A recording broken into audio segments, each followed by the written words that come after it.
and I am no longer on the market. Now I'm officially involved in a relationship. So Oh, that's the thing congratulations. that happened last week, actually, on Thursday. Congratulations. Thank you. I am skeptical. I have. It's been a very rough couple of years, but it's nice. It's just me in a wig. Yeah. Yeah. I doubt she's listening to this right now, but I'm sure she will be. You should get her on it. It's hard to. She can learn a lot about you. Yeah. Maybe you don't want her on it. Maybe you don't want her on it. Never mind.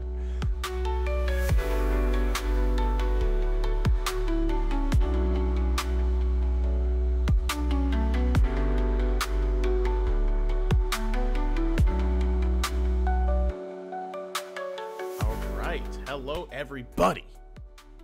This may be a little weird for some of y'all listening in, because it's been like 2 fucking years, but the boys are back in town.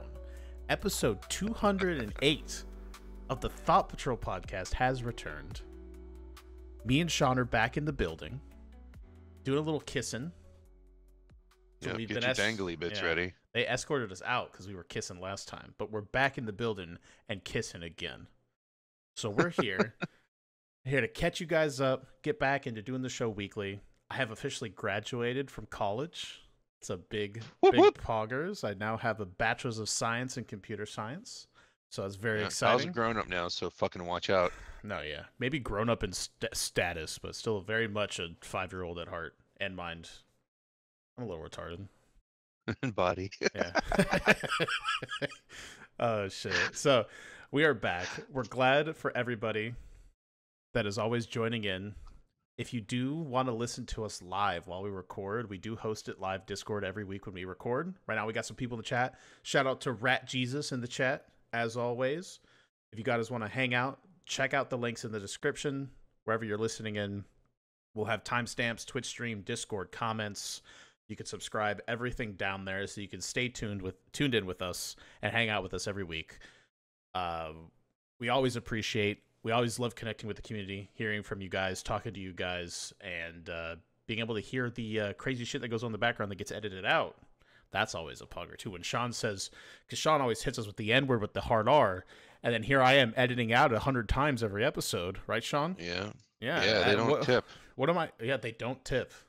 They just don't tip. What am I supposed to do? You know, I'm trying to keep this family friendly. You know, so you get to hear all that live, all the mistakes, all the bullshit, everything that goes down. So definitely feel free to check it out. But we've also decided we're gonna make a little bit of changes to the show.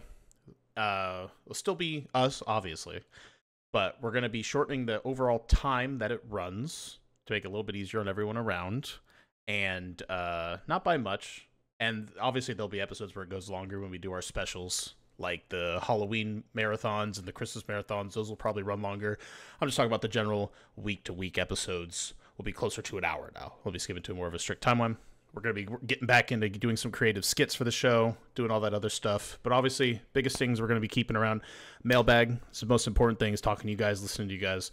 That's going to stay around. And we're still going to have little news here and there and a main topic. So we're going to try and keep that down. We're just going to try and cut down on some of it, because we've had episodes that went to 3.5 hours before, and we're trying to reduce that because it's a bitch to edit. So yeah, exactly. Rat Jesus, no more 4-hour episodes. Nope. I mean, hey, shit, when we get to like the specials, those may go, because we do a lot for those specials, so those may go a little bit longer, but this is just for the general week to week. So we're going to get right into it, though. As always, we appreciate you guys for tuning in. Feel free to connect with us. Sean, how have you been? It's been a fucking while. So let's catch up, bro. How's it been, bro? Even I haven't heard from you in a hot second. So how's it been? Oh, yeah. It's been a few weeks. Well, I'm still working a life outside of life. I got a fucking treadmill to try and stop being a fat ass. Is a fold-up transformer-y treadmill, which works pretty well. And I also am on a low-carb diet. I'm doing a high-intensity fasting thing, and I'm taking FenQ and Liposat, which is like workout supplementy, diety type things. So I'm trying to get healthy again, trying to because I want to get back to surfing, and I'm also kind of trying to figure out what the next step's going to be in terms of my career because I'm plateauing a bit where I'm at, and I think I'm in like the mid 40s in terms of how much I'm making, which is really not great in terms of like my job. And then if the podcast isn't going to kick off, then I got to make the money somewhere. So that's a big focus for me right now is trying to figure out what to do next. I was looking at cybersecurity, but since the generative AI explosion, there's a lot of experts who are saying that the openings in the cybersecurity field going to shrink since generative AI. Because that whole AI thing is bullshit. Like it's not real. That's not true AI. The stuff that they've been talking about for the last 2 years, the big buzzwords and whatnot, is not anywhere near what Oh, actual AI is. It's generative it's AI. just machine It's just learning. algorithms. Yeah, it's Yeah, machine and it's the learning. same machine. Yeah, it's the same algorithms that they've been using for Now, like the last 10, to 15 be years, fair, to just to be fair, polished up a little more. it's very advanced machine learning. It is high level machine learning, but it is just machine learning. There is no actual intelligence. It's not the AI you see in movies. No, it's nowhere near that. It No. may feel like it because of the way they have them structured, but no, it's just very advanced neural network machine learning. I've know a Yeah, it's shitload not. about it, but it's insanely smart. But it's not to the point where it would be like self-replicative. Like AI can't like ChatGPT is the biggest example. That's what everyone hears. It can't go out and create more of its own code base. It's just not a possibility because all it's doing is taking information and replicating it from what it knows from what it's been fed from the internet. One interesting thing, Yeah. I'm sorry to completely derail it, but one interesting thing about it is there's a lot of talk because we have all this talk about bots on like Twitter and all this other stuff. When I heard about it back in the day, I remember always hearing about like the dead internet theory, where like the internet, like there is no actual humans on the internet. It's just all run by bots. And I was like, I laughed at it back in the day, you know. But even like nowadays, it is crazy how much botting is going on, like on social media, with Twitter, and like with ChatGPT and all this other stuff. Like when I take my classes, for example, here's a really good example. I do my classes. They have these things that they're like these discussion posts where you have to like go in and type and answer a question. So one of my teachers, I found out, and they made it clear in their syllabus. They use ChatGPT to generate their lessons, which I have no problem with. That's fine. They've already demonstrated mastery in their field. This is just a tool to help them do stuff easier. I'm completely okay with that. But you know who else is using ChatGPT? Every single goddamn student. So what a discussion board turns into is just ChatGPT posts talking to each other. That's all it is at that point. And then I'm like, oh my god, the dead internet theory. It is so real, The bro. dead college theory. Yeah, it is just gonna be bots talking to each other, bro. And I got like super doomer about it when I started thinking about it, but it is wild how proliferate, like it's in everything. It is crazy. But yeah, you're 100% right. It is just really advanced machine learning. It is, but unfortunately, it's something that can easily be employed in the field I was looking at going into, which is cybersecurity. There's a ton of cybersecurity and something that you constantly have to keep up to date and keep learning and keep adapting with. And it's really not a problem when you've got a super sharp algorithm that can learn all that on the fly and instantly incorporate it and continue fighting viruses and attacks and shit like that. And not only that, but they're automating attacks now too. So you've got the same type of algorithms that are defending also on the it's a whole Just thing, to give you, which doesn't sound very fun to me. Like I loved the idea of facing off against human opponents, but having your jobs taken by algorithms is a big thing that's happening right now. yeah, I mean, Uh, like even for me, because my field is computer science, so it's programming, it is systems engineering, stuff like that. One issue I've had is that entry level positions, a lot of these are being taken up by generative AI. They basically just take the people that do exist in senior positions and spread their work out a little bit further. And they do some of their simpler tasks that normally be handled by entry level positions or people learning to eventually become seniors. They have that being taken up by generative AI. Now, the thing is, while there are definitely it's a smaller amount of positions, 100%. Um, It It's just a is. lot more competition for the No, same yeah, jobs now. they definitely still are out there, and I highly recommend if it's something you want to do to still get out there because it's 100%. I mean, I feel like it's always been this, especially with the advent of the internet. It's just being in the right place at the right time, and a lot of the time, not even always your credentials, um, but just being there, like having your face in front of the right person at the right time, and just having a decent resume will get you into a lot of doors. But yeah, but it's 100% crazy. It's really crazy right now, especially in technology. With generative AI, it's been wild because I've been looking for positions, and there's been a lot of spots that have they've shrink their staff because they can handle a lot of simpler tasks using stuff like that. But a cool thing though is if you do get in the door, it's interesting how much you can do because it's such an excellent assistive tool for doing workflow and managing projects that it kind of helps you if you're in there already, your foot's in the door. It gives you a lot more power at what you can manage as a single person. Like I've had it assist me in creating whole project bases for a class. Like I've done entire projects that'd be done with like 4 or 5 people, like with by myself using generative AI. So it's been very interesting. Well, the thing is it's not that I'm. There are parts of cybersecurity that I like. What I don't like about it is that you don't gain a knowledge base and then just chuck forward using that knowledge base. What I don't like about it is you're constantly having to stay in school, Oh, it's which an is ever both a changing field. positive and a negative thing because it's Yeah. a constantly evolving field, meaning your knowledge base has to constantly be evolving. And that's a little bit of annoying to me because that's costly in terms of time, both your personal time and your work time. Because some of that shit you have to educate on your own time. It's not like work's going to stop functioning just so you can pick up a new skill set. And a lot of times that skill set is something that you're picking up to add value to yourself, not just something that you're necessarily applying on your day to day. So it's the like that I've been looking at that because like the ceiling, the barrier to entry is kind of high in terms of like what you need to know, and that's a little bit intimidating. So I have to kind of I wasn't something that I was necessarily passionate about. It was something that I was interested in enough that I was, completely willing to do that, for the rest of my career. It was something that I was comfortable with. But but when I was just settling down to make a decision on it was when the whole AI explosion happened, and when it really started beefing up, and then a couple of guys that were in the field that because I work in insurance right now, and a couple of guys that are in that field were like, dude, don't fucking bother, the jobs are going away.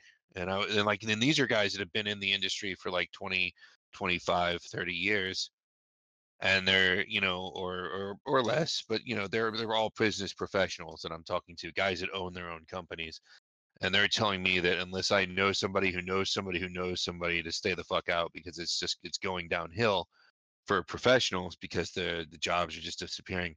The problem with cybersecurity is the jobs that actually pay the good money, the 80 grand and up that you're looking for those are project leads and site leads and guys that are in charge of all the other guys. Those are a narrower grouping of jobs. So Yeah, you're also you not got a gonna. much larger group waiting to funnel into that group, and all those guys are getting paid roughly what I'm making now or less. Yeah, and you're not gonna get They're in there making right out the 35 bat. to 55. Yeah, it's a long ways up to get there, Yeah. to be ahead of something. And those are the guys that are making the real money, and that's the direction that I would want to take if I was going into that field. And so I've been thinking that, like, if it's not going to be that, then what about somebody who, like, what languages and what kind of training do you take to write and work on generative AI? Because if that's going to be such a major tool for business from this point forward, like maybe I should go in that direction. But that's definite college, 100%, or like specialized training. I imagine that would be fairly intense because that's Yeah. all Well, software I engineering.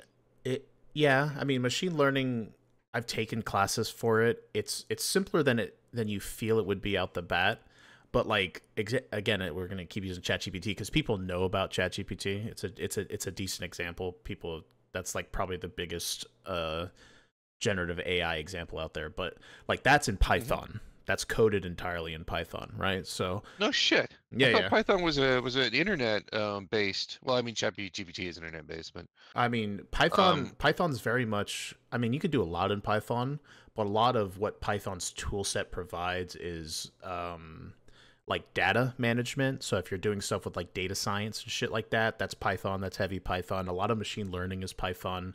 So yeah, but it's built in Python. So did not know that. man, learn something new every day. See That makes sense now that I think about it, see though. these 2 years, I'm giga brain now. You know, Kyle's a big brain. He's no longer a dumb small man. Yeah, Depends on who you unfortunately, ask. no matter what I do, I'm gonna have to start over.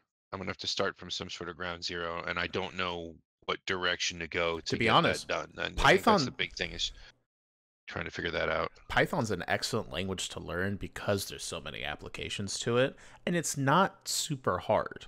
It's built to be new user friendly, I feel at least. So there's a lot you can do with Python because even if you don't get into the cybersecurity, you can do data science, and data science pays a lot too because data is so fucking valuable in like today's world. So being able to handle data science would be super big too. So hey, and again, they have coding dojos, although again, those are like you drop a big fee up front. You spend like a grand, 2 grand, whatever, and then you'll go in this course and do a bunch of things. But there's plenty of ways to just straight up learn Python. There's plenty of online free resources to learn Python. You can get yourself in the door doing in some kind of open source project, get some contributions going in there, build your GitHub like repository, so you show, hey, I've contributed here, I've contributed there, and you're just building this portfolio for yourself so you can get in the door somewhere. And then from there, a lot of it you can learn on the job. To be honest, it's a lot of it's like learning from your seniors how to apply stuff to certain scenarios and moving on. But there's a world of possibilities. You just gotta, like you're saying, I understand it's daunting getting your foot, that like planted foot, like where the fuck am I going to start so I can move up from there, you know? Because you want to make sure you That's start on the the right yeah, foot. that's basically where I'm at.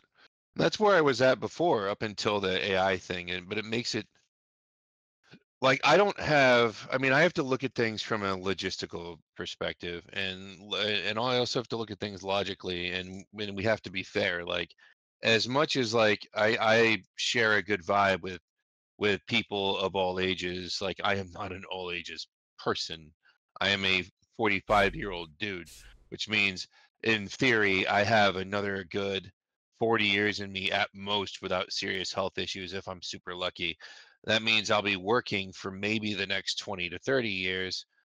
And of that 20 to 30 years, I need to pick a career that has the, regardless of difficulty to get there, I have to pick a career that's going to have the quickest potential rise to reach a amount of money that I can then take care of myself and my dependents for the rest of my life. If I'm halfway there right now, I can't, like, picking a field that like has a slow gradient is not going to help me. And that's not like I'm not, everyone else isn't trying to make the same decision, but there are, everyone pretty much is, they're trying to get rich the fastest, quickest way possible. But I'm more trying to think of the fact that I have other people in my life I have to take care of. I have the whole, you have to retire at some point. There's all this other shit that I have to think about in the latter half of this fucking journey on this rock through space, even though emotionally and mentally I'm still in my fucking 20s. In reality, I'm looking at a much bigger, scarier thing. And I think it's the same for all dudes when they hit this age. And so, like, I have to figure, like, okay, well, what's the most likely to generate the most amount of money? And I don't think that that's cybersecurity. Cybersecurity was really interesting, and 2 years ago, when I was thinking about going in right when this generative AI bullshit was starting to come out, it was a little bit of a different story. Not tremendously so, but a little bit. But now I'm just thinking that maybe it's not the best choice, and so maybe if I go in a slightly different direction, but because the tech field is definitely where it's at, but it's still a very hard field to be lucrative in. because there's so much there, and knowing where to aim yourself to be lucrative is the challenge. You know, engineers, like actual engineers, write their own schedules, basically dictate how much they make. But these guys are doing extremely high level advanced mathematics. They're building bridges and bombs and fucking vehicles and miraculous shit that moves people and takes society forward. I'm never going to do that. So like it's trying to figure out what the next best thing is and then taking what little intelligence I have left and putting everything I've got into it. And I've never been good at that. I've never been good at deciding what to do next. Normally life just TikTok. showed me what to do next and I did it. There you go, And I Sean. never had to sit there and but Make a TikTok account. Get big on TikTok. They'll love you over oh there. yeah, just wear something that's Yeah, low cut yeah. and Appeal to the lip sync. Zoomer crowd. You know, get some brain rot out there. I think you're capable of it, bro. I have full faith in you. Get that Zoomer I content out, think bro. the Gen Z is the only group that I have the They'll love you. slightest amount of difficulty talking to. Oh yeah, no cap. Mostly because they, Poggers. they they speak completely from emotion Yeah. without logic, and that's very difficult for me to interpret. Hell yeah. I have faith. You'll get it done. I mean, would tell somebody to lick the snotty end of my fuck stick once and then get canceled. true. But then you come back from the cancel and you make it like a drama. You make it a drama sync, and then you're just good to go, bro. You know. It's all All I about gotta do is playing the make friends with system. Mr. Beast, and I'll be fine. Oh no, not at this point. We don't want. There's too much going on I with don't know, Mr. man. I Beast. think Mr. Beast is too big to No, no, fail, no. bro. Like, they're trying to Possibly. go after him, but I think he's gonna ignore it and be fine. Yeah. Like That's he the. said his thing. He launched his investigation. It's the Zoomers that are canceling everybody. It's fucking I mean, weird. to Like, be fair, why? I don't that's understand the nature of cancel culture in the first place. that's the best way to do it. Is you just don't fucking talk about it. If you're big and you're in a situation and you did something bad, now this is like someone that you're 100% sure you did something bad, whether it be sexting minors or whatever the fuck's going on, you know? Just don't fucking talk about it. Sexy minors. Hey, I didn't know. yeah, just do not talk about it and move on. The internet will follow its course. That's just what it does. It moves on. I disagree, man. I think every time they don't talk about it, eventually it just gets worse. Like they Well, I have mean, to try and get in front of it. it depends how bad it is. You know who tried to get in front of it? Fucking Doctor Disrespect, and he really fucked it up. Yeah, but when he got in front of it, he's like, "Yo, I'm not going anywhere." I mean, sure, I talked to a minor and asked them to see their tits, but like, I'm not going anywhere. And then like 3 days later, okay, so I'm going somewhere for a while. Like, Yeah, it was funny. I remember seeing a meme. He was streaming the Elden Ring DLC when he went through all when that was going Crytek through was everything. much worse. When he went, Sorry, I didn't mean to interrupt. Reggie no, was you're trying good. to compare it to Crytek. Crytek had a much worse. The dude had a severe meltdown that was going for years, and then he during one of those periods where he wasn't thinking very straight, he got kind of toxic with some ladies, underage ladies, I don't know and then why. he just decided to ghost. I Uh, think he ghosted before the law went after him, though. but fuck, I completely derailed His my was train of thought. worse.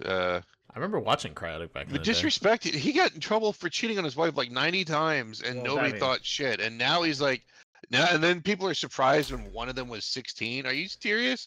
The moment he saw tits, his dick went in that direction, like over and over again. yeah, I just think it was funny that he posted like a Twitter thing out there and he just royally fucked himself over, like with his edits. Like he originally said minor, he edited minor out, then he put it back in. It was just, oh Jesus, it was a shit show.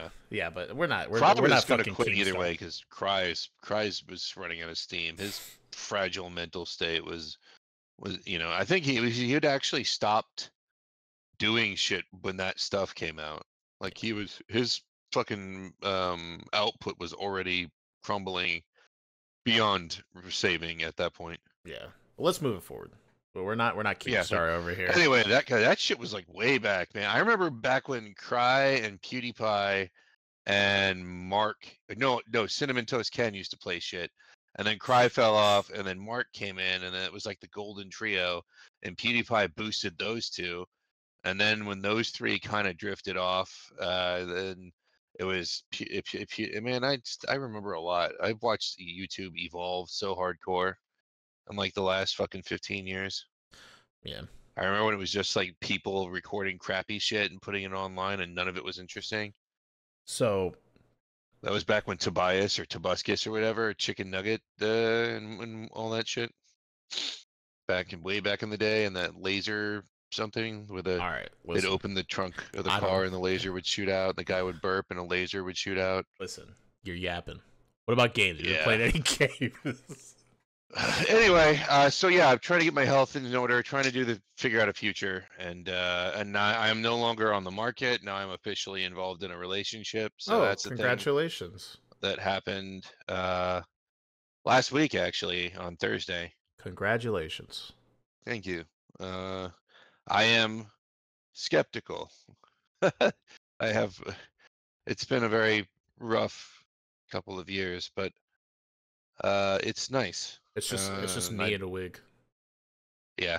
Yeah. I doubt she's listening to this right now, but I'm sure she Yeah. will be. You should get her on it. It's hard to. She can learn a lot about you. Yeah, it's Maybe you hard don't want her to. on it. Maybe you don't want her on it. Never mind.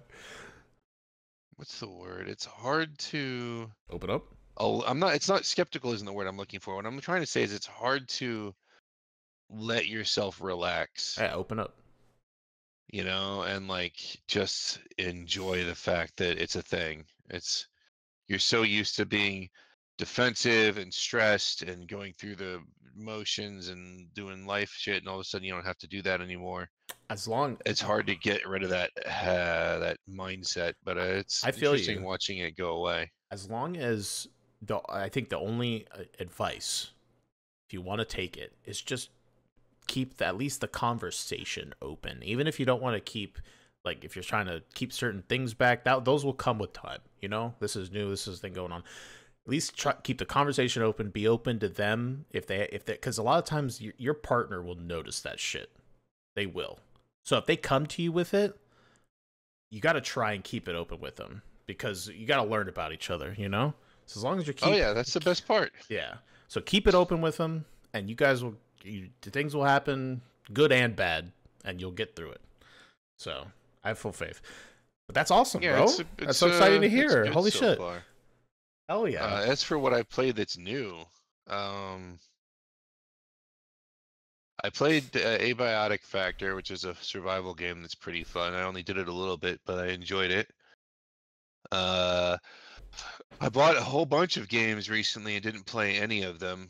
Like I bought Crow Country, and I bought the Observer redo with the when they made it prettier, and I've got Nightmare Card and played that some. That's fucking awesome. And I finally started Once Human, Oh, nice.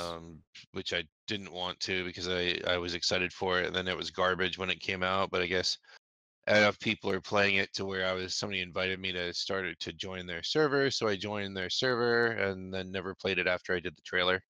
Oh, Or not the nice. trailer, but the opening section, the tutorial, which was awful. Like it was not a great tutorial. The game is very jank, but I do like Yeah, what it they feels got. like it. I think that, because I'm caught up. I'm basically, in our server, they have basically stages, so the server will open up further over the course of a scenario. It opens in stages that open every week.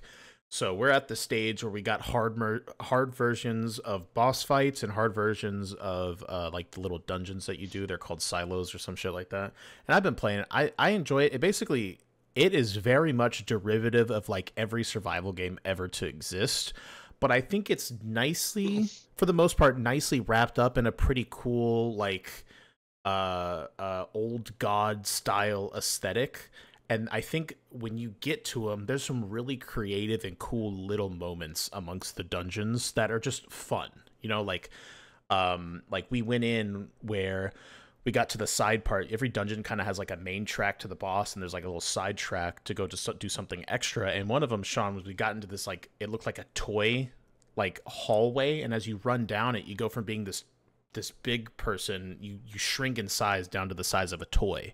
And then when you get into the room, you have to defend this point while monsters are coming down like silly slides to attack you, and you're like defending the point, and there's like goofy music playing and all that. And it's just has a lot of like fun little cool moments. that are just like I never can really expect what's next because they get really nice with it's just fun. But yeah, the game's Well, maybe they can make up in their shortcomings with personality. yeah, the game is jank as shit though. I've had a lot of not necessarily bugs, but just like lack of polish things around there. But I'm kind of a sucker. It kind of reminds me a lot of Fallout 76, because it has that jank, but it has a really nice gameplay loop. I enjoy like the going in, looting, finding chests, getting new gear, and then moving on. And I enjoy the gear. I like the aesthetic is probably my favorite part because I love like the old god kind of stuff. And I think eventually, I don't know how they're gonna do it, but when the servers get into the later stages, there's this thing called Manibus, which is one of the old gods, and it's supposed to It's be a bus with legs, right? no, the bus with legs. I don't know. That's just a guy. I call him Gus the Bus, Oh, but that's Gus the Gus. bus. Yeah, Gus the Bus. He roams. But this thing's Manibus. It's like a thing with like a million hands or some shit, and it's encroaching upon our realm. That's what they say. So if like in the next couple stages, the map starts to get darker and ads start to spawn in different areas, and you get like minions of this old great one coming down, and then that all culminates with like a really big boss fight against him as an event. I think that'd be really cool. I don't know what the hell they're gonna do.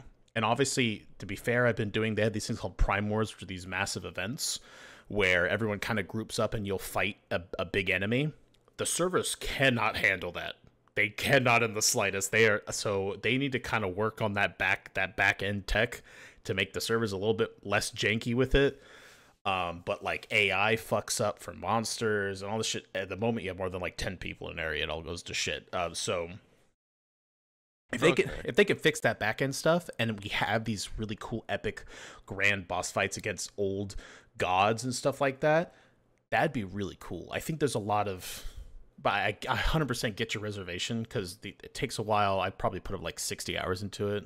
It takes a while to get there, and obviously there's the resets, which some people aren't happy about because the server will eventually reset. You will lose some of your stuff, and then you'll start back at level Still one. an early release, right? So No, I think it's fully released. I'm not sure is it? actually. I'm not 100% sure. Either way, like nothing was impressive so far. I mean, it looked like somebody went to the Siren Head School of Design with the enemies, which I kind of liked, but they didn't lean on that horror element very hard. They seem to be leaning more toward the control direction, more It's than very the control. Cthulhu direction. There's In terms some of it's more like their aberrations than it being elder gods, which I was kind of disappointed about. I was hoping it was oh going to well, go hard Cthulhu. the problem is well, what's happening is these gods are encroaching upon our reality, but it's causing like glitches in reality, and those are called the deviations. So it's turning people into monsters. It's doing all this is because these gods are encroaching upon. So like I'm saying, I really have to see how this server ends, and that will really depend whether or not I still play once a reset happens. Don't all survival game. Yeah. Not every survival game will have a wipe at intervals. Some do. Some of the more PvP focused ones, obviously, because it makes sense. Like Rust and Ark, they have wipes because you need to get everyone back on the same slate at one point every once in a while. But usually in those games, like Rust is a really good example because Rust, you get wiped back to 0, but you can get back up if you're a good player. You can get back up to like high level play with weapons and stuff within an hour or two if you're really good at the game. Problem with these other games where you have to level and unlock all these other things and shit like that is you need to work on them. There's a grind and all that other shit involved. So I never understood wipes in PvE centric. You got a good point. Rat Jesus also brings up most of all these sandbox survival games multiplayer centric. That's true, but you can have cooperative multiplayer centric gameplay. It's not always competitive multiplayer centric. Like Fallout 76, a great example. Doesn't have wipes. Almost all of its content is cooperatively multiplayer centric. Same thing with there's a bunch of survival games that do that, like fucking Minecraft, for example, or whatever. Like it's a focus on cooperative play, and you can have that in a PvE server, and then have a PvP server where it's focused on PvE centric, like killing each other and stuff, and then that can wipe, and then just leave the PvE server alone. I don't know what they'll do. They put out surveys. I put my opinions in the survey about what I think about the resets and stuff like that. Because even like there's like a thing, Sean, you get. It's like a wish machine. It's kind of like it's like gacha, like from the Hoyoverse stuff, but it doesn't use premium current. You can't pay for it. You just get the currency as you play, and you put it in the wishing machine, and you'll get blueprints from it. Like, that's all cool. You get stuff. All that stuff also resets. So even the blueprints you get to make things also go away when the server resets. So it's just like, I mean, I get it. You don't want people's shit littering the maps, but there's other ways to go about doing it where I don't feel like I'm losing all of my progress from the 60 hours I played, you know? Well, your character shouldn't be reset, but like when the server resets an arc, you don't lose your level or your ability to create those things. You just have to regather your materials. So like you still know how to make a steel building. You just have to go like, through the technology and get the material. You can't just jump straight to building Yeah. it because you have to build up that I resource think it depends on the train. You know what I'm saying? Yeah, I think it depends on the Arc server. Some of them will, so a lot of the survival games, they'll have a wipe and then they'll have a blueprint wipe. So like Rust will have a wipe, but every other wipe they'll do a blueprint wipe, so you lose all the recipes you get for crafting. Because even that, some people, especially in PvP centric, will find at a disadvantage. If you find the resources to make bombs very early, then you can go raiding other people's houses. Some people don't like that. They rather you have you work up the tech tree every other, so you know you're on a fresh wipe, quote unquote. And again, all that makes perfect sense in PvP. I'm playing a PvE game. I don't give a shit, brother. Like, I want to keep my stuff. But yeah, I don't know if I'll go back for the next season because they're supposed to do a lot. The map is supposed to change. Will be a completely different part of the map. So it'll be like a fresh start on a different part of the map with new quests and a new like big old one to fight. So all that sounds interesting, but it needs to just be different enough where I'm not doing the same thing for 60 hours, and I'll be down for it. And besides that, I enjoy it. And maybe hopefully they'll polish it up a little bit here and there.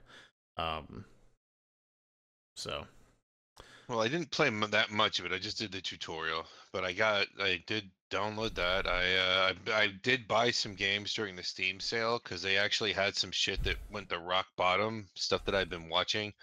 So I got the Remothered collection, which is a kind of a well-respected horror franchise. It's kind of that has existed. They made the main character they made look like Jodie Foster for some reason.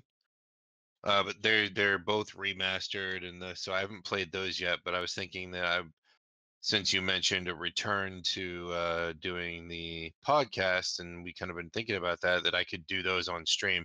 The only catch is I think one or both of them deals with like fairly mature concepts, like really deeply mature psychological concepts. Like I think one of them deals with I don't think it shows it on screen, but I think it very clearly talks about sexual violence in someone's history and shit like that. hey, as long as So like I'm not entirely sure how dark they get, but there's certain kind of things that I think some people don't just want to watch. And yeah, so if it happens to go in that kind of direction, I'd probably opt to play something else.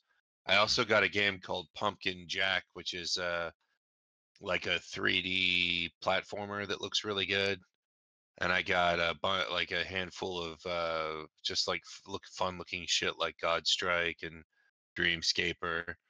I got the Dread Out. Well, at least the Dread Out series that are still on PC, because some of them you can't get right now, or they're not being sold on Steam. So I got Dread Out and Dread Out Keepers of the Dark. I haven't got Dread Out 2 yet. I don't think that's actually been released. I think it's about to be released, but I'm waiting for that. And those are two horror games that are like kind of modern classics that came out a nice. few years back. Speaking I, of, I I got Shovel Knight. I was playing through that. yeah, one horror And I game. got There's a horror and game that that came out. Abiotic Factor. Yeah, real quick. There was a horror game that came out on Steam that we played a little bit today. Actually, it's a cooperative 4-player one.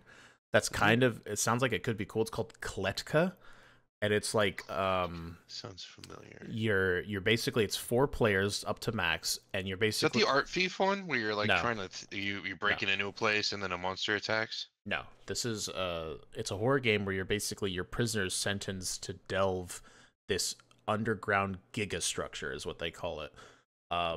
And you're in an elevator and you're going down an elevator and you have like Oh, I see. It's like PS2, yeah, PS1 style. yeah, it's so there's like pieces of it, and then you have like a gas thing, so you have to go out on floors and you stop on a floor and you go out and scavenge.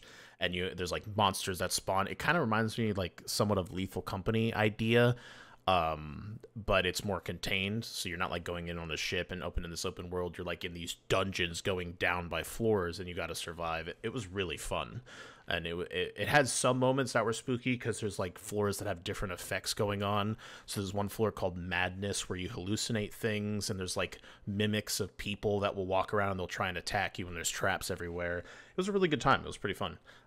It's kind of got an Aliens vibe from what I was just watching. Like there's a lot of tunnel, like trying to Yeah. get away from things. Do you fight or just run? You get like wrenches and rakes, and you can beat the shit out of things that are attacking you.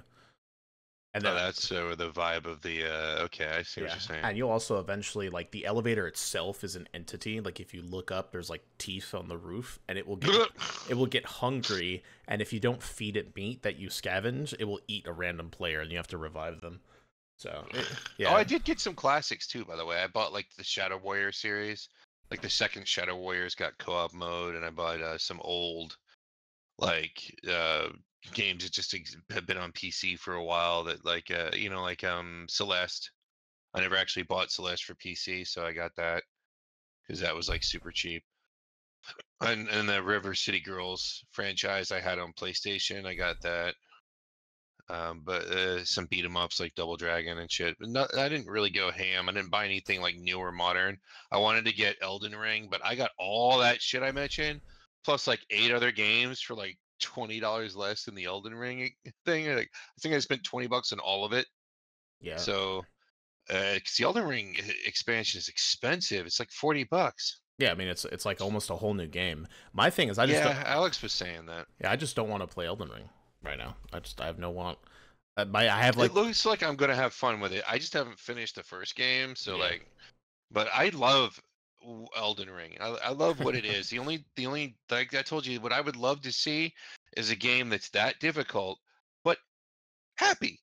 like Yeah, like give dude, me give you me got a like game a out there. fun game Go. It's called Crab. that There's one like that. It's like a Dark Souls type game, but you're like a little crab, and you're home. You're a hermit crab, in your little home. Or maybe you're not a hermit crab, but you're a crab with a I shell. know about the crab Yeah, thing, and you yeah, get different shells, but yeah. That's a Dark Souls that's game. not quite what I was aiming for. Like I just like maybe just something where like it's that difficult, but it's just not grim dark. Like I would love to, because it seems like all the FromSoft knows how to do is grim dark, grim dark, grim dark, grim dark.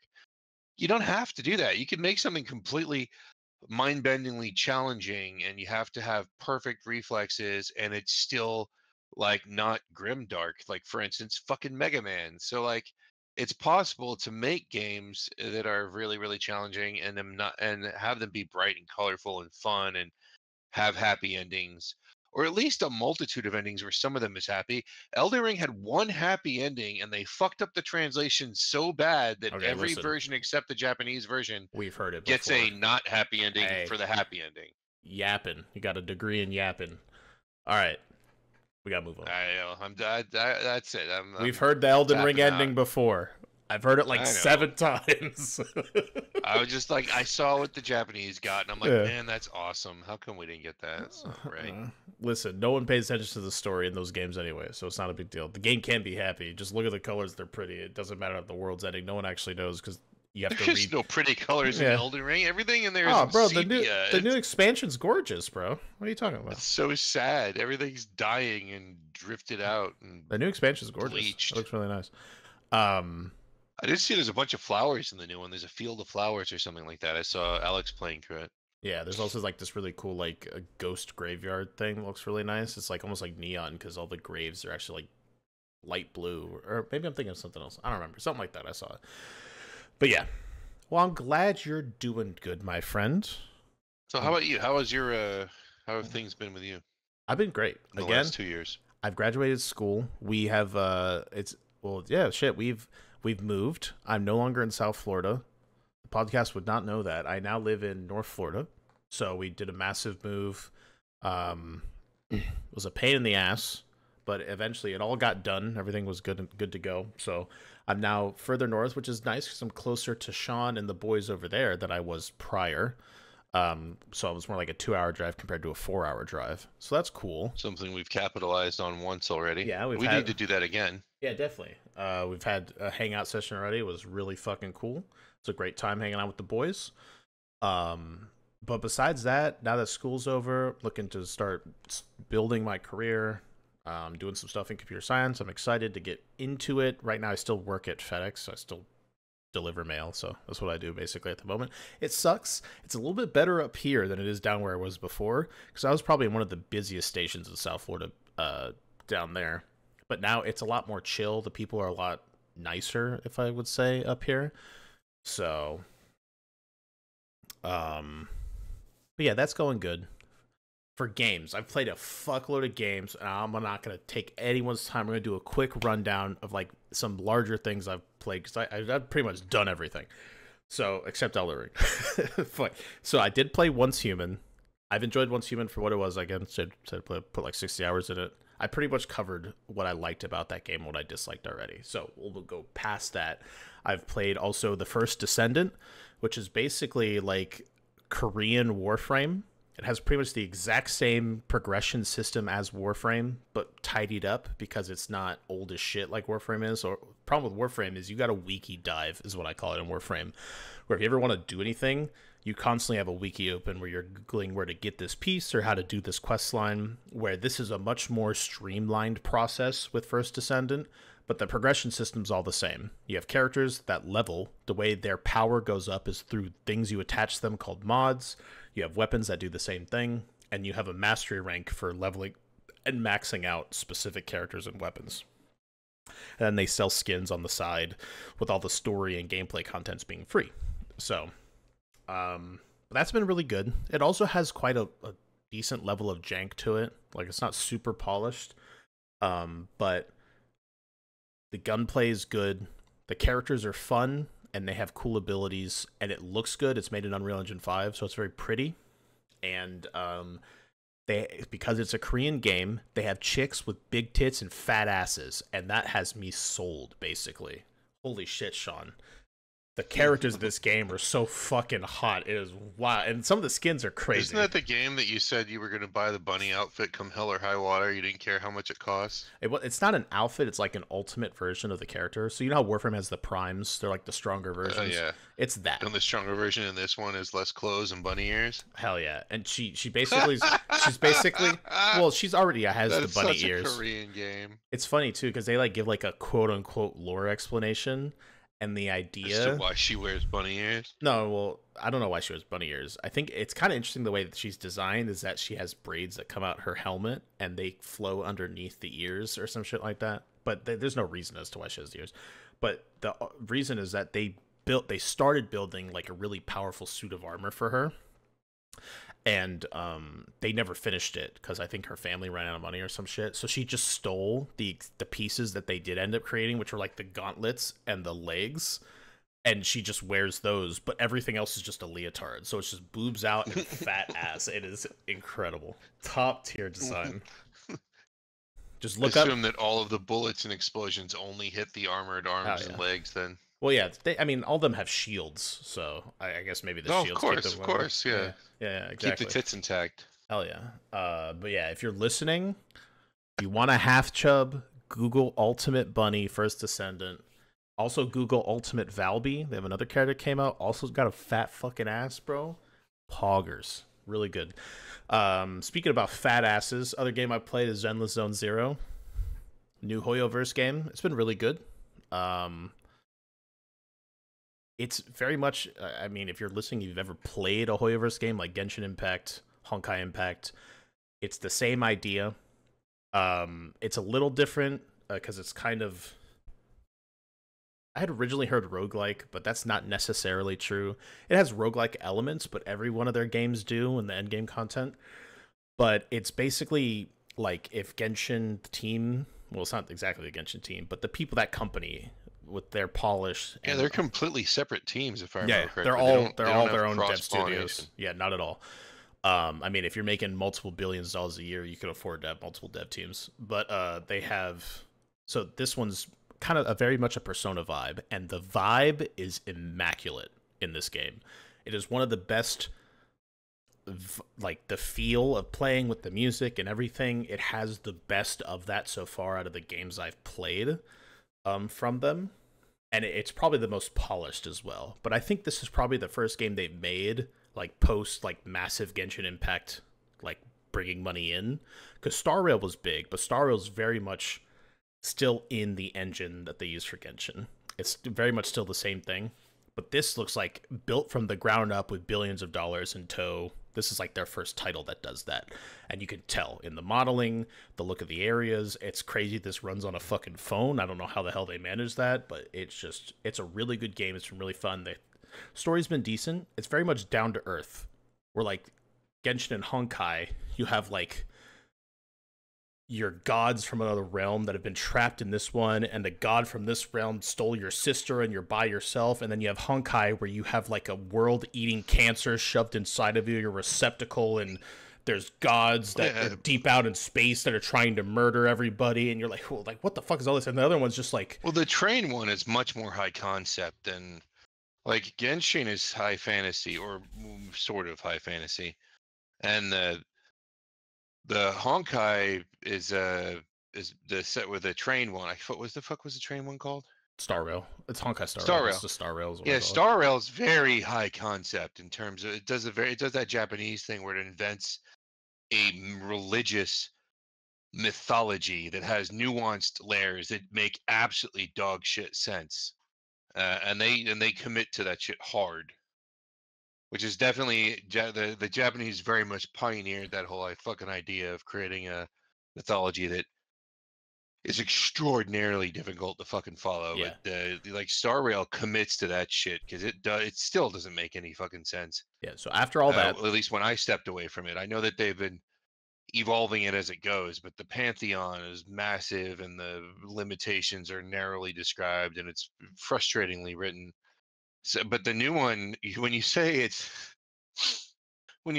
more down to earth, and then in one of the trailers I see a lion man furry is one of the heroes. Oh, I mean, it's in its scope. That part is where I question where the down to earth fits in. Its scope, it is literally the main character. It's a duo of a boy and a girl because they have to let you fill in. Although it's kind of interesting, of course. They exist no matter what. In the other games, if you pick one, the other one disappears. These exist no matter what, and they talk to each other. They're brother and sister, and they have a very well-written relationship between the two of them. It's really cool. They're like just well-written siblings, which is something you don't see very often.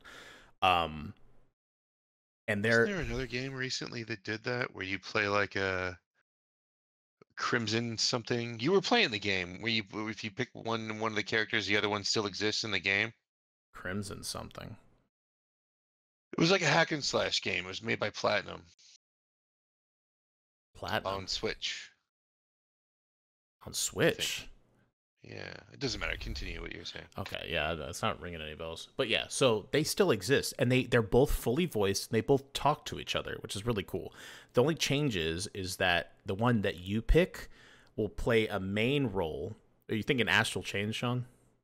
Yes. That was a long time ago I played that. But yeah, that one exists, and yeah, but that one's also convoluted as shit with the way their system works. But by down to earth, I mean you're a brother and sister. You work undercover as these like illegal.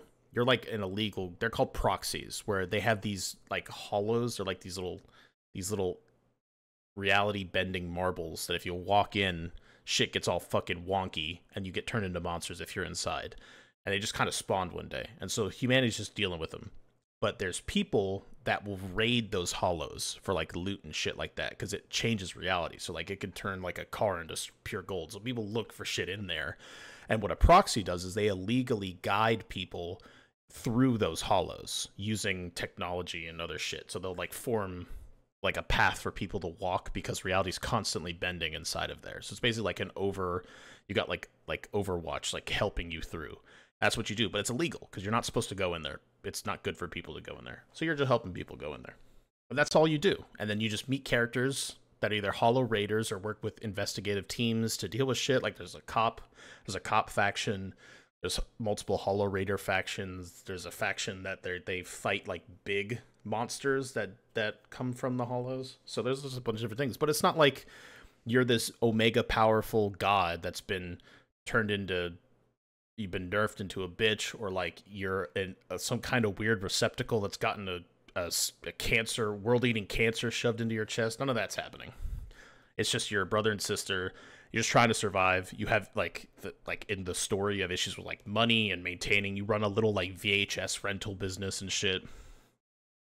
But yeah, vibe's immaculate. It has a very like VHS rental business. yeah, you have a little VHS rental. It's cool because if you're in the store, you have all the movies on the shelf. They made like 100 or something movies, all with like little like story synopsises and stuff, and they're all their own covers. So you can just walk through So you this. can just walk up and pull it off the shelf. All right, that You kind of don't. gets me in You're the not. feels. You're not pulling it off the shelf, but you can look through your archive and see all of them. They have their own genres. Okay. You'll get like a multiple paragraph synopsis of the story, telling you what the movie's about, and you actually run the store. So you could put like you can feature certain films each day, and it will bring money in, and you can recommend movies to people and stuff like that. And it's just a VHS rental business you're running as a front for like this illegal proxy business you run in the back, you know?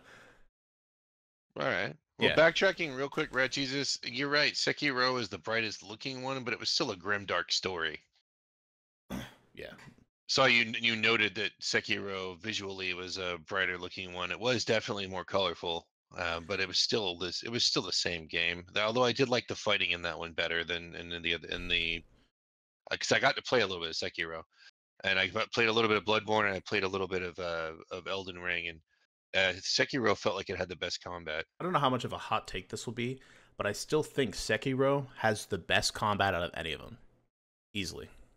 Like, the other ones are cool. They're more RPG focused, but Sekiro is easily the best combat focused one. Hands down.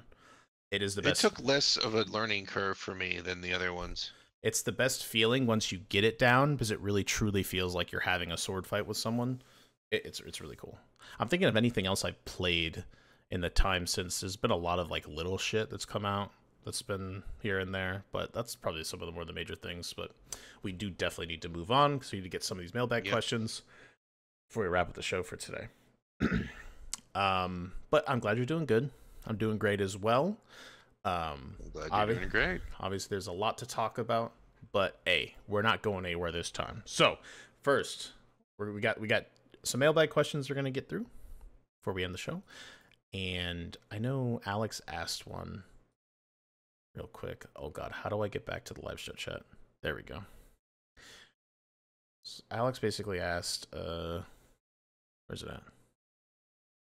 Where's it at? Oh, basically, what game are you the most excited for at the moment? Do you have a game you're like super excited for currently, looking into the future? The Ale and Tavern thing. Oh, Ale and Tavern. Okay. So for Was that it? What was it called? I think that might be what it was. Ale called. and Tail Tavern. Yeah, and that one was pretty cool. I'm looking forward to seeing like how big that, because you're supposed to have that big open world that you can explore and whatnot. Like I'm kind of looking forward to playing that with a larger group. Yeah, that's pretty sick. Get like as many of us in there as we possibly can, because hopefully it doesn't limit it to 4 people. It probably will. I don't know why that's like the magical number everyone's like settled upon, but that's usually what it stops at.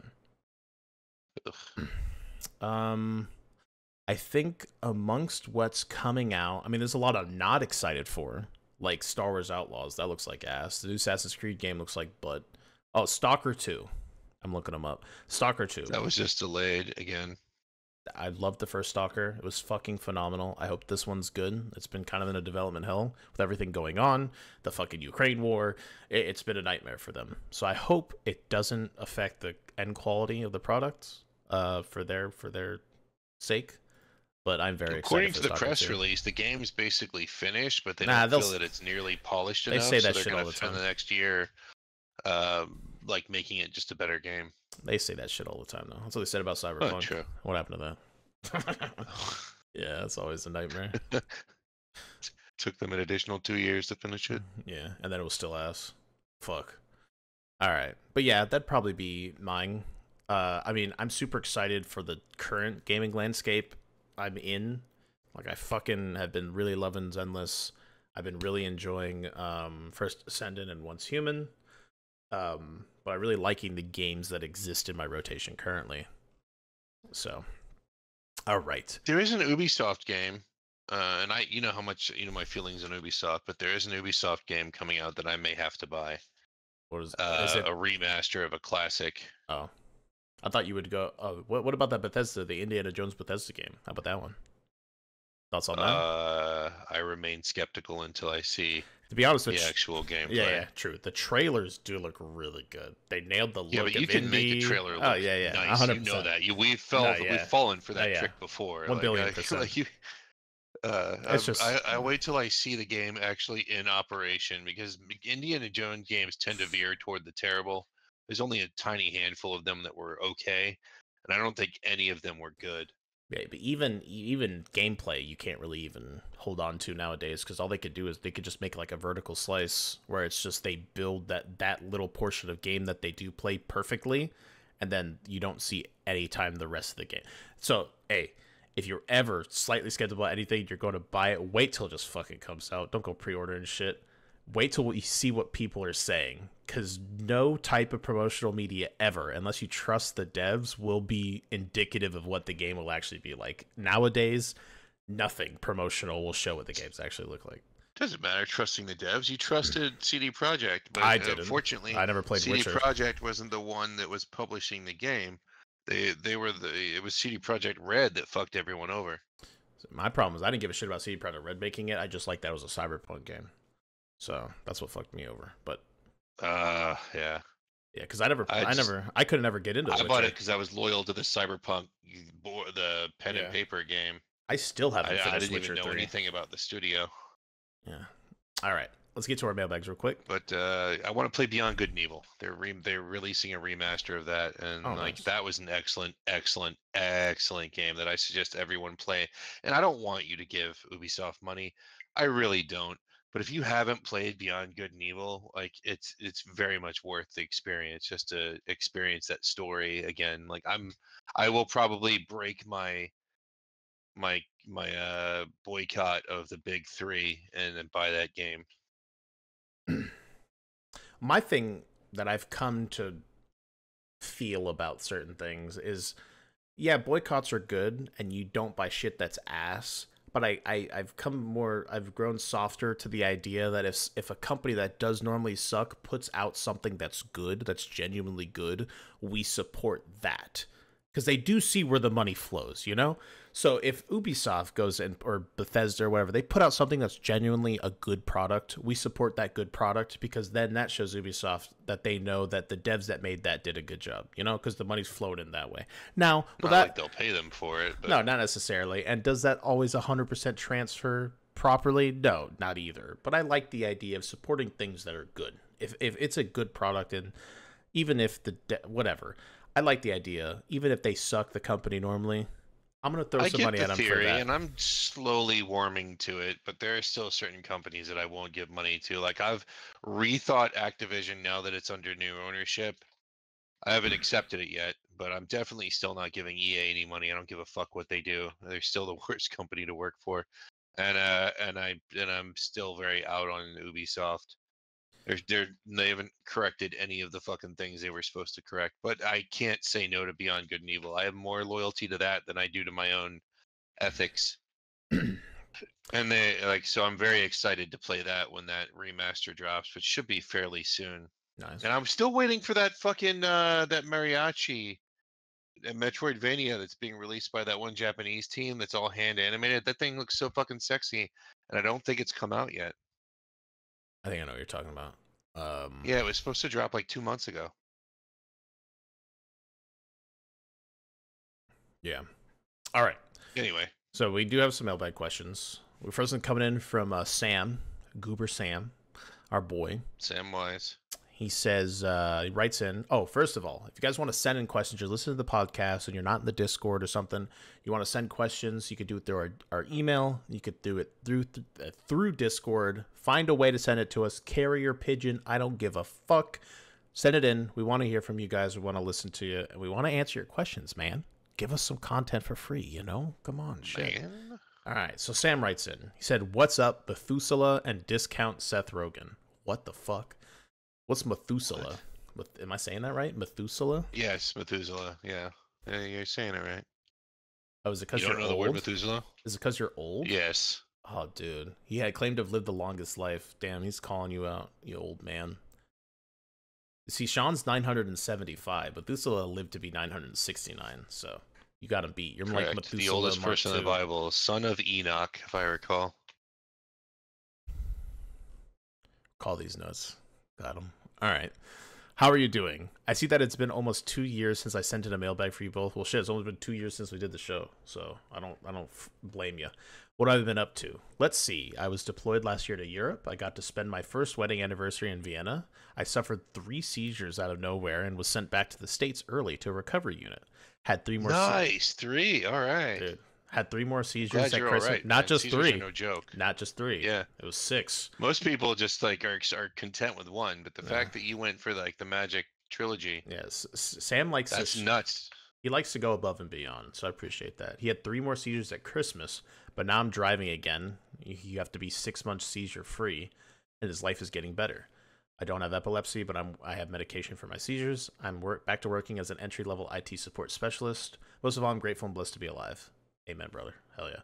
That part is that Caesars are scary, man. I just saw a video of a dude that had it from like 3 years ago that had a seizure while he was driving, and his car veered off the road and did circles in a cow pasture while Yeah. he was coming to. And I had to watch it 3 times to figure out what the fuck happened, because he was fine and then just bloop, just slumped over. Yeah.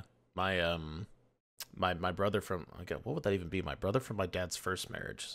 I don't know what that is. What type of person that is to me. But Stepbrother? I guess he always has issues. He always had issues with seizures. He's gotten much better as he's gotten older, but he had some kind of debilitating disease when he was fairly young, and he did not like he didn't like age properly. I don't know how to say this without sounding like really fucked up, but like, he's got issues. So it sucks, but it was what it is. I love when we try and not be assholes about something, and it makes us sound like bigger assholes. Yeah, I mean, he's got problems. It sucks, but it causes him to have seizures, like if he's not on his medication and stuff like that. So that's rough. Seizures are scary as shit. No, too. yeah, and because especially when you're not the one having it, because you're just chilling, But like the people seeing it, like, fuck, what do I do, So that sucks. There's an unwelcome humor thing about the fact that while Sam is having seizures, his butt's getting tighter. So I'm just saying, if there was a moment to get in there, like just before seizures, the place to go. Yeah. Sam, that's the timing you want. Sam, we haven't had an update. Have you eaten your girlfriend's ass or your wife's ass yet? Oh no! Like, what's going on with that, bro? I'm curious. Have you eaten her ass? Come on, bro. You got all this shit. I don't care about the seizures. Have you eaten her ass? You need to update me. All right, but here's the question. A lot has happened in the world of pop culture and gaming over the past 2 years, but one thing remains the same. Shareholders are going to share and hold their developers and consumers hostage for money. So with the massive layoffs and increasingly predatory approach to monetization, is there any hope for gaming? Are we destined for a dystopian future? I miss you guys dearly. Can't wait to listen to y'all's sultry, albeit cringy voices. Fuck you. Have another 3 seizures. Have a great week. Another 3. Bad. Racking it up. He's gotta have him in 3s. There's no single seizure. He has him in 3s. Okay, he says, here's a dad joke. What vegetable is kind of cool? Sam, after his 3 seizures. Kind of cool. It's a rad-ish. Mercy on my soul. He says the end is coming and a reboot is in order for your favorite waifu necromancer. Pog. I mean, I feel like we've answered this question before. I mean, the problem is, obviously, like you said, when things go public, a lot of more variables are introduced. So when game devs go public, you have problems usually, because you're not answering just to one, you're answering to a multitude, and you're answering to people that own shares, answering to shareholders. That becomes problematic because you have to somehow find a way to convince them that you're going to be making money, and they don't care about how good the game is because that's not what they're looking for. So that's where problems are brought up. So, I mean, I guess just to be on the lookout for devs that you normally like. It is a really weird self-fulfilling prophecy, though, because if you like a dev, some kind of indie, say an indie dev pops up, you like them a lot, you buy their stuff because you want to support them. As they get bigger, there's a very high chance that that level of support you're throwing their way will put them into a situation where they have to decide whether or not they want to stay private or go public. And when they do go public, that's when problems happen. Well, So, even if they stay private, they can get purchased, and they can get purchased by a company that is public. well, at that point, you're not. You've obviously, if you follow them enough, you understand that they're just dead at that point. That's what happens most of the time is they get bought. The one thing I found interesting, I heard recently, is the people that make like Genshin and Impact and Star Rail, all that shit. They're still public or private. They're not a public. I mean, they answer to by some degree to obviously to the CCP and shit. Well, yeah, But to a lot. but on a economic standpoint, there is no shareholder system to them, which I think is pretty interesting. Because from what I understand, the culture around them for devs and all that stuff is all very dev friendly and dev healthy, which is really cool. So, As much as it can be, given the circumstances. yeah. I mean, Because they still have a corporate board no, that they have to answer to for a privately owned company. They still have a board, and on that board, with the most say, is a CCP rep. You're required to have a CCP rep. I'd have to look into that. So there I has don't to think be that's true. certain messages and certain elements in their media in order for them to be allowed to produce media in the first place. I don't know how true that is. I have to look into it. I know that they get a license to operate within certain realms, and that license has to be renewed. But I don't think there's a person from the CCP sitting on inside every private company's board. You have to have a. I'll look you it have up. to have I'll a look it up party later. member on your board. That's a thing. I'll look it up later. I don't think it's true though. But It is true. we'll find out. It's Later. a fact. But as for is it dystopic? I don't have a lot of faith that it's going to improve anytime soon because it's shown no signs of improving thus far.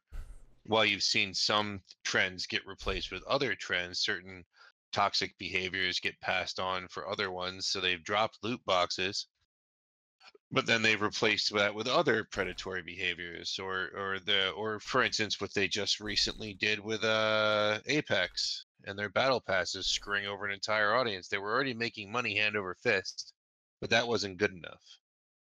And as long as you've got a board of directors that you're answering to, and as long as they're answering to investors, then they're always seeking what's going to get the higher buck, and you're always facing the death of art when that art is then heavily dependent on the decisions of people who only care about money. Like you're looking at the death, or at least the slow choking to death of art. And so I think that somebody said once that the thing that's saving video gaming right now is the indie dev space. And if you're looking for that same magic that you used to have with gaming when you were growing up, look toward indie dev space. And I have to agree with that because when I turn to Square Enix, or I turn to Konami, or I turn to Capcom, or I turn to these companies that I used to trust to give me experience that as I find memorable, I find them doing it less and less often, and I see them embracing these new, more bankrupt approaches toward creating content that just do not fit what feels appropriate anymore. So I lean much more heavily toward the indie space. And I think as long as there is an indie space, Sam, then there's always going to be hope to find the type of content that you want. But in the AAA big budget dev, publisher space, you're always going to be kind of trying to move the dystopic bullshit off to the side to try and find the gold hidden in the grass, so to speak. I think it's always just going to be a challenge because anytime one of those big budget, huge games is about to release, you've always got that chance, that very large chance that it's going to be released too early and it's going to be super buggy and you're going to pay too much for it. And then they're going to rip you on battle passes and drop new battle passes or pull additional content that they again charge you for when they should have released it with the game, or so on and so on. The same bullshit because they're all doing the same thing. They're all doing it. It's not just Ubisoft and EA anymore. Now everybody's on board. There's no going back. Uh, yeah, I agree, but I think it's just something that is going to exist because games have got so big. It's just a byproduct of them, and I don't really share any type of doomer thoughts about it. That like it's just all fucked and there's nothing that could be done. I just think that there's just multiple sectors now that if you don't want to deal with that kind of stuff, you just avoid them because it's not at the point where it's in everything. It's not like there's predatory practices in every single game that ever exists nowadays. It's just a lot of them, like Sean was saying, in the AAA space, just have these things because they can get away with it and people will buy it. But you just avoid that section of games, or you do a little bit more research before you buy something, and you can easily find whether or not something has those type of predatory practices. You just don't buy it. I don't think it's necessarily all that big a deal. Because I think the market will just do its thing. I think And it's more of a big deal for people who can remember when it just wasn't like this.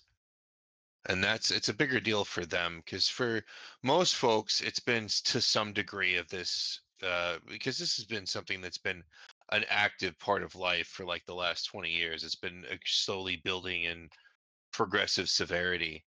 Whereas prior to that, you really didn't have that. And so, like, it's just a different world and it functions differently. And so, like any technology, for every benefit you get, you also everything's a double-edged sword. So the more it expands, now you've got games that can be live improved, they can consistently fix glitches and consistently polish it up. So now you have games being released unfinished because they can do that now. Like, but on the other hand, before, if you released a product and it was glitchy or bugged up, it it was, just stayed that way. yeah, Look at Enter the Matrix. They never fixed that fucking game. That game would have been amazing if it worked, yeah. But that also means that you but weren't able now they to. could fix that. It also means back in the day you weren't able to escape unfinished products either. Now I know that there's obviously Exactly. more. There's more That's avenue my exact nowadays. point. But along with being able to fix something when it's glitchy now they just release it glitchy and fix it as they go. Like, so everything's a double-edged sword, and for every piece of progress you get, there's always, and every mortal sin that's erased, and you gain a whole new problem. We don't really do paper checks all that often anymore. You don't really have that much check fraud now. What you do have is you have online fraud. You have different kinds of identity theft now. You trade one for another. So the world doesn't really get any more or less severe. You're just trading stuff off as things evolve. Yeah, It just feels worse because you yearn for a time when you had more joy and life was different, but you were also younger then. It was a different time then. It's not as doom and gloom, and Kyle's probably 100% right, but I'm still sticking with my story because that's the way it feels. yeah. And I And mean, AAA is just not what it used to be for me. So I look to the AA and indie space now to get that same level of joy, and I almost get there. So, but I've also traded off a lot of that one player experience for playing with my friends, and that's an entirely different environment too. yeah, and there's credence to those feelings too, because it's not like what you're witnessing doesn't exist there. It's like you're saying it's just morphed into something else. So I understand it. Don't get me wrong. I'm not. I've been playing games also a long portion of my life since I was like 5 or 6 years old, and I've seen it change Did you as well. start on 64? I started on the original Game Boy. The brick, the Green Yeah, Boy? yeah, the one without the Oh my backlight. guy! Yeah, I had Pokemon Red and Blue. I mean, I wasn't getting them as they came out because I was 0 years old, but I had They're them. hand me down. They were Yeah, there. nice. No, I fucking that was when Pokemon was like one of the first games I played. Pokemon Red and Blue. Yeah, but we were also shit. My grandma had an NES too. Again, at that point it was old, but she had it. We played the original Mario on the NES. That game fucked. Me and Caitlin would take Still a turns. good game. Yeah. Um, we even played the one where it wasn't necessarily the platforming one, but you were like doing the shit in the pipes with the turtles.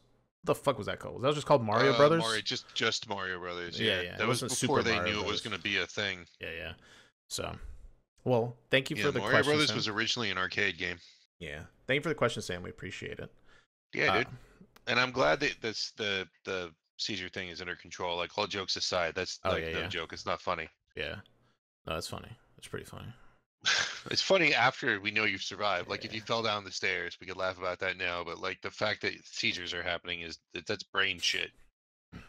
Brain shit, scary stuff. I'm glad you're all right. Yeah, same. We got a quick question in between, real quick, and Sean, Mm-hmm. I want you to answer this as succinctly as you can. Okay. I don't even know Yep. if you. So, Alex asked, Sean, what's your opinion on the massive amounts of people complaining about the character designs in the Silent Hill 2 remake? Because they look goofy now. Thoughts? Oh, it looks like dog shit. I don't like it at all. They do look kind of nasty. I agree with the complaints. All of it. You know what it looks like? It I'm looks like 100%. it looks like the first design was made by Japanese people, where people are allowed to be pretty. Because Japanese people allow people to be pretty for some reason, and then we have Western designs on the remake, where now people aren't allowed to be pretty; they have to be ugly. So, Well, they tried to correct things that were supposed to be there. Like for instance, this is Silent Hill 2 we're talking about, and it deals with some very heavy sexual issues. And so she was dressed a certain way for a very specific reason. And as the story changes, that changes with it. well, And this they like were her somebody face, said, "Oh Sean. no, I don't like how she's dressed. Her midriff is showing. It's too sexual. It shouldn't be that way." When she's dealing with sexual trauma. It's her face, Sean, that we're talking about here. Not even. Yeah, but it was more than that. They changed the outfits. They Look at changed this. the design of the body posture. Yeah, it's bad. She looks like a Karen. She looks like she's Yes, 30 it's years really old. bad, but it wasn't just the faces, man. Like they did a lot of changes, and I disagree with all of them. Like the game was designed a very specific way for a reason, and if you're Yeah. gonna do a remake, you need to uphold Mm. those thematic elements, and they're chopping them out. Yeah. They're So making just a they're taking what was a very specific stylized, very specific message, very what's the word? Very intentional. intentional Yeah. game, and they're replacing it with a very generic horror game Yeah. is what's happening. There all of the nuance, all of the psychology that went into it, all of the thoughtfulness to all the little independent elements of the game have been just completely like boiled away, like sterilized Yeah. Silent Hill is is one of what's those happened. things where like everything has an intent to it, Yeah, especially the earlier ones. All right. they Yeah. fucked up the enemies, the combat system. The combat system is good now. Well, You it's were bad at Bloober. combat for a It's reason. Bloober. What do you expect, bro? They haven't made a good game Why did they get them to do this? because it's Konami and they suck. All right. Let's continue. Oh, it is. All It's right. Konami's irredeemable bullshit. So the actual mailbag from Alex this time. He wrote it and he said, change is a big thing. It's an inevitable, terrifying part for everyone, and sooner or later you will feel its icy cold fist up your ass. Hell yeah. Don't fight it. That makes the pain worse, especially when the fist belongs to our two daddies who went out to buy milk and didn't come back for 2 years. Oh no. That's us. I don't like the imagery Speak being for painted yourself. here. Yeah. I didn't give birth to Alex. Yeah. He's your son. What are the best and worst changes that have taken part in your lives? How did it change you, and what did you learn from that change moving forward? Scale and magnitude don't really matter. It can be the largest, tallest mountain or smaller than the tiniest bit of sand. The worst change for me is a hard contender, but it might be when my stepfather died and I went to the first and only funeral I've ever been to. It's really instilled the fear of death in me, and I think it was a big contributor to my downward descent into the depressive phase I had that lasted over 10 years before I got out of it. Congrats to getting out of it. The best change was definitely when I learned how to stop stressing over things I can't control. Coming to realization lifted such a weight off my shoulders that was a key factor in finally getting out of the previously mentioned depressive phase. Allowed for me to see the positive things in everything, and was overall the catalyst of a much healthier shift in my life. I'm beyond happy to see that despite the hiatus, you're still going back to providing all of us with entertainment and camaraderie. Here's to many more episodes of this wonderful podcast. Big beer. Hell yeah, dude. The big beer. I'm glad you're doing good, Alex. Nice. Really Yeah, glad man. you're doing good, man. I share the fear of death thing. I had mine stemmed from something different. It was just the knowledge. It's like I'll get into it another time. It's not a short story, but somebody died, and I was very, very, very young. I think I was in kindergarten. So I was like 6 years old, and I had to try and wrap my head around it. And I didn't really have anybody to guide me to wrapping my head around it. So it led to a lifelong issue. All right, so let's slam this. We got your largest positive change And a largest negative change, or if you don't want to share a largest negative change, because I know that's all, just a large change that happened in your life. Uh, Recently? I don't know, something that comes to mind when you think about it. If you need to think about it, I can go first. The largest change in my adult life is not recent. I haven't had any major changes recently except for agreeing to be in a relationship. I'm just saying it's something that comes to mind when you think about change, something that's impacted you, Um, changed your path in life. What's something that comes to mind? Being a dad for sure. Oh hell yeah. 100% changed my path like instantly. I don't think I don't think my path physically shifted. I felt the earth literally move under my feet when I laid eyes on my kid. But before that, it was just this intangible thing. Like there was a belly that was extending. There was a person I was with, and they were going to have a kid, and it was a scary thing. But the only reality was that it was coming, but you had no concept of what it was like. And then when you lay eyes on the kid, all of a sudden how you define your reality drastically shifts in an instant, and it's like you can't remember thinking any other way. And that was like probably the biggest change, instant, like just massive immediate paradigm shift that I've ever experienced. Dude, hell yeah. I'm excited for that day when it comes for me. Hell yeah, dude. Yeah, we'll pick up that fucker and punt him. You bounce off the fucking Yeah. hospital ceiling. It's gonna have a head as hard as mine immediately, like Stewie. Um, I think there's been a bunch of large shifts in my life. Mostly from, I guess one big thing I've talked about on the show before was my effort to go out and try and join the military. It not working, and then me coming back home. Um, One thing that I think that changed a lot in my life was a different level of understanding for managing events, and like how you're saying, Alex, with the way that how the level of control we have in our life, and the fact that things will just fall into our laps that we won't be ready for, that we'll just have to deal with, and that we'll need to adapt to overcome. And I think that's one of the biggest things with just a total shift in mindset for me moving forward with tackling life, because I had literally put all my eggs in one basket. I didn't even take the SAT for college before I left, so I didn't think I was going to be going to school like that. I thought it would be through like Uncle the Sam. GI Bill and all GI that grant. shit. Yeah, all that Yeah. shit afterwards. So I had to come back, and I had to go back to my high school after graduating and show up to take the SAT in front of kids that were doing different things in life, moving on with life. Even the stuff when I was in boot camp, and I had been separated from the platoons advancing forward towards graduation and into the recruit separation platoon where they would process me out. We went and we did jobs every day around the thing, and one of them was handing out uniforms. So it was almost like this fucking hilarious dramatic irony where I was giving I was almost like a cog in the machine, helping the people that were surpassing me from what I wanted to do in my life, giving them the uniforms for them to go on and accomplish their dreams and stuff, you know? And all of that was a very interesting time in my life, and it ultimately led to a very big change in how I approached events in my life and the way I went out to attempt things. Definitely not leaving all my eggs in one basket anymore, leaving rooms for doors out as I step towards things, and overall having a more positive look on life, because understanding that as long as you're waking up for the next day tomorrow, that there's something you can do and a way you can grow, a way to accomplish something moving forward and grow as a person, grow in relationships with others, just anything you set out to do, and always striving towards something like that. Hey, if you're not dead, there's always another chance. Oh, 100%.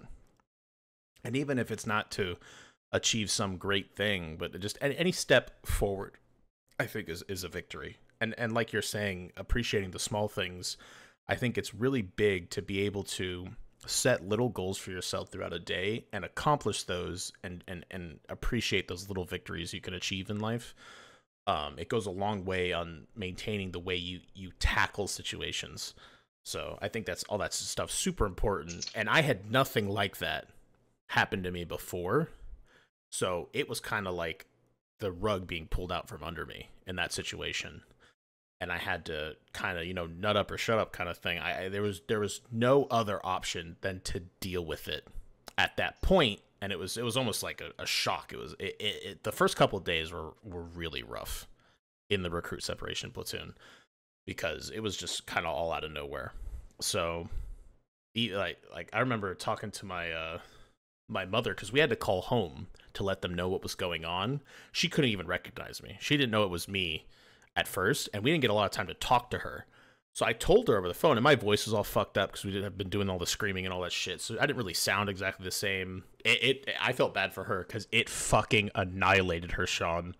She told me about like the coming days after that. My dad told me about it. She was a fucking mental wreck from all that, because they basically, the dude got on and explained to her that I was being sent home, and she had heard me with like my fucked up, really sexy, razzled voice and like being all depressed and shit. And of course, your mom's gonna worry. Yeah. She was just like, she was through the roof. Are you coming back with all your limbs intact? Yeah, like, what happened? Yeah. So it was just, I think that's one outlook I've had on life, is that as much as it sucks to have like these bad things happen, this stress come into our lives, and ultimately some things that can even lead to trauma, I think they're an important element, because I think that no one that lives a perfect life can be a good person, because there's no reason to ever grow your character. That all comes through the low moments in our life. That's what grows you as a person. That's what grows your character. If you have the mental aptitude to look at it that way. Some people will just keep going down and down and down and down, and then, I don't know, off themselves at some point. But having the ability to look at these lows and use them as moments to build yourself back up and become this better person, this stronger person, this more apt person, that's important. So that's one big shift I've had from stuff like that, is that you got to kind of flow with the punches. You got to take them where you can and use those to build yourself back up. So it makes you super excited to hear that for you, Alex, because that's just really cool, man. I'm glad that things have gotten better, and that you're moving towards just things you want to accomplish in life. That's really fucking cool. I've heard that. I remember, I mean, obviously I lurk in Discord, but seeing you do more things with the jobs with the dogs and getting better at that, and moving towards trying to establish a career in that, all that's super cool, bro. Really cool.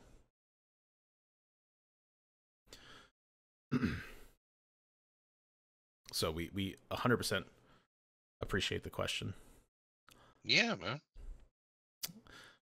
But yeah, I think for now, since we're just coming back, this will be a good time to end it. If you're tuning in, please feel free. We're back. We're doing this weekly. Connect with us. Join the Discord. Subscribe to the show. We'll be back next week with even more shit. Cool stuff. Got things in the works. It's going to be great. But Sean, I'm glad to be back, man. I can't wait to get this train moving again. Get the fire blowing. It's going to be great. It will be great. Yeah. Let's do it. I think you owe something to the community. They've been absolutely starving for a very specific thing that happens at the end of our shows that just people are looking for, you know? I wonder what that could be. Hugs and kisses and all your pink parts. Oh, he said it. Oh. I busted. Hell yeah, dude. All right. I'm glad. So before we go, let someone you know that you love them. Keep them, spend some good time with them, appreciate them. And we'll see you guys next week.